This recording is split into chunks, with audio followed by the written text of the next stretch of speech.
doesn't nothing ever work around here? Oh, hi, I was just... Never mind. Welcome to another episode of Music Lessons with Mr. Geer. Today, our lesson's going to be about harmony. First, I'm going to teach us the definition of harmony and how it's different from melody, what we learned last episode. Then I'm going to teach us how we describe harmony in music and the different kinds of harmony that we hear. And last but not least, I'm going to teach us how musicians use harmony in music and why they use it. It's that time again. Time to hit the intro.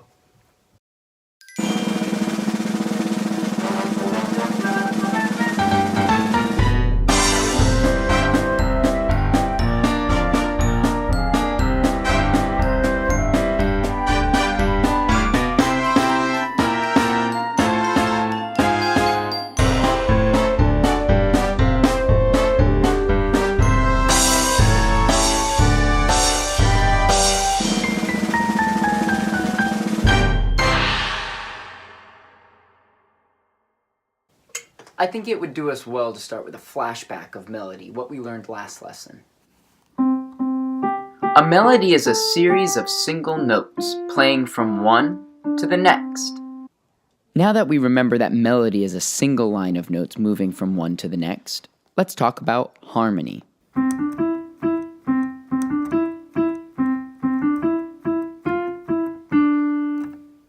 Harmony is when there are multiple lines of notes moving at the same time. It can be like having two melodies at once.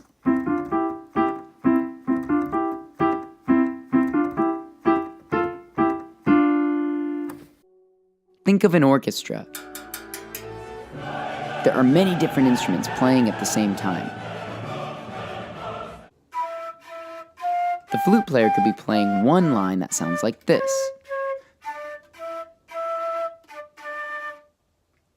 The clarinet player could be playing another line that sounds like this. Individually, they're both playing their own melody part. But together, we have harmony.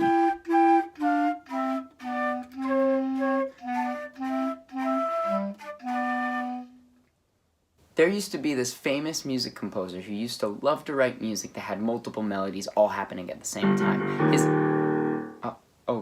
Beethoven, you had some really great harmony, but I'm not actually talking about you this time. So, anyway.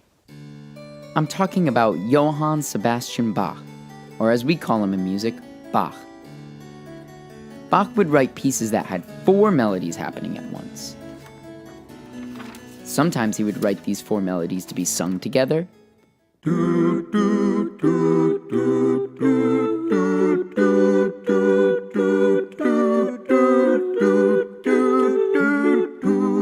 Other times he'd write these melodies to be played on the keyboard by one person. Bach's music is extremely difficult, and I cannot play his music on piano by myself. Here's someone who can, Glenn Gould.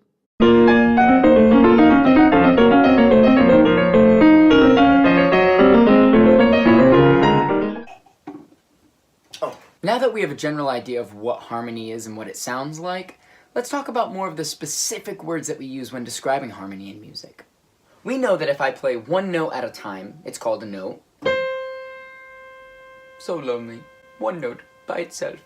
But to create harmony, to make him feel better, we need to add other notes. So 2 notes at the same time is harmony, and we call that a chord. A chord is multiple notes played at the same time. Here's 2. The cool thing about chords is that you can play as many notes as you possibly want. I could play 3 notes at the same time. I could play 4 notes at the same time. I could play 6 notes at the same time. I could play 88 notes at the same time. Okay, so that's a little bit silly, but it's technically still a chord, because remember, a chord is multiple notes played at the same time. Guitar is another great instrument to demonstrate notes and chords. Because it has 6 strings, I can choose up to 6 different notes to play at the same time. If I play a string by itself, I can play single notes. If I play all the strings together, I can create chords. And by changing my fingers, I can choose different combinations of notes to make different chords. Guitar also makes it really easy to move from chord to chord quickly if you need to.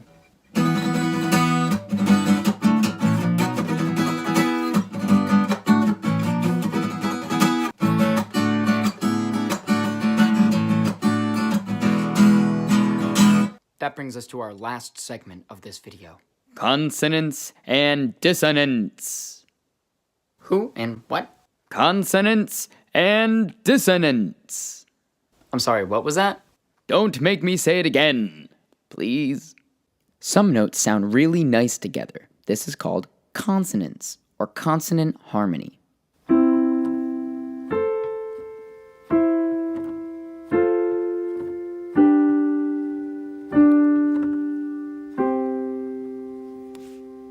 Sometimes notes do not sound nice together. This is called dissonance or dissonant harmony.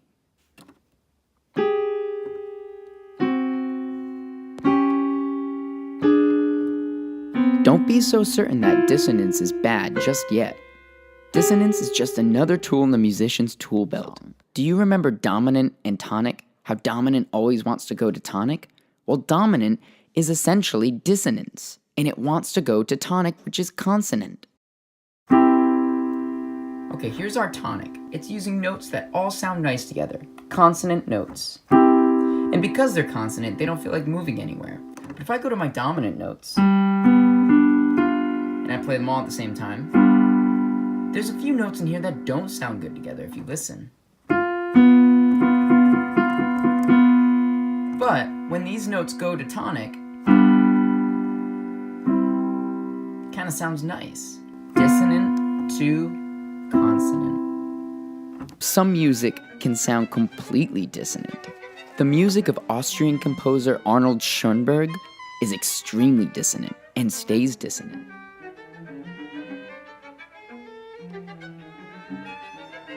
Let's do a review of all of the things that we learned today about harmony. Harmony, unlike melody, is more than one note or more than one melody happening at the same time. Notes can sound consonant, good together, or they can sound dissonant, bad together. A note is a single sound by itself. A chord is multiple sounds playing at the same time. And the purpose of harmony is like anything else in music. It's a tool that helps a musician or a composer create a certain feeling or to express a certain idea. Thank you so much for watching this episode. I hope you really enjoyed it, and I'll see you next time.